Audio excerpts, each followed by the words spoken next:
We know Truex's situation, and we don't expect any news from Denny, but Denny's not at the first half of his career. Right. Self-admittedly, he's towards the twilight. Then at the bottom, you see the youngster, Ty Gibbs, right? So much was made of Hendrick Motorsports maybe 8 years ago, where they lost all of those veterans. Jeff, we saw a very significant dip in performance when they went young, and now look what it has done for Hendrick Motorsports in the last 5 years. So much success with those young drivers. Parker, how about the 45 of Tyler Reddick? Right, Rick, I got my eye on him because he's the highest of the cars that most recently pitted on that last caution, took 4 tires, and he's about to creep into the top 10. But Steve, my question to you as I look at this is you have the 11 of Hamlin who stayed out, who's proving basically that tires maybe are not quite worth what some of the crew chiefs thought. And then I look at the 45 here, who as we go towards the end of the stage, especially if you think his weather is on the other side, could potentially find himself staying out or having a very fast stop here. So I think like many of these crew chiefs watching what that 45 Tyler Reddick does and sort of was headway here because he could be in a very advantageous position, especially if you think weather's on the other side in stage 3. Well, and Parker, I think the 45's decision really is how many other guys stay with you. I think they have too many laps on their tires to be the only car to stay out.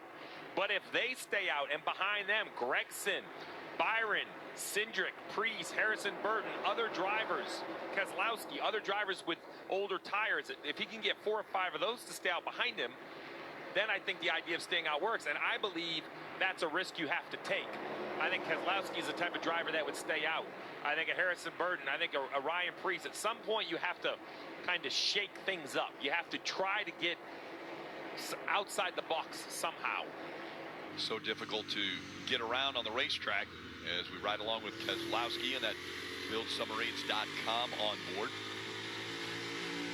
Surprised this car hasn't been any better today. You know, Brad and his team are so good and they've run well all year, but this has just been a struggle. I mentioned popular wins. His win, at least for me, Brad's done a lot, and I was excited to see him win in his own equipment, owning part of this race team. That's a big accomplishment for any race car driver to win, but then imagine all the work you're putting in as the owner as well. Well, and I'll say I was probably at the top of the list of saying when he made that move, he had gone there and his last win was behind him. Like he wasn't going to be able to find victory lane again, just the way Roush Fenway was running. But boy, did that change with Brad Keselowski stepping into the ownership role and being able to get to victory lane again this year. Well, it's Hamlin who's out front with Martin Truex Jr. trailing. It is going to be a Joe Gibbs Racing sweep of the 2 stages. Bell got stage 1, and now Hamlin. This is his 4th stage win of 2024. Martin Truex Jr. finishing in 2nd. Logano, Bell, Blaney looks like they will round out the top 5 with Gilliland, Larson, Berry, Elliott, and Chastain. And so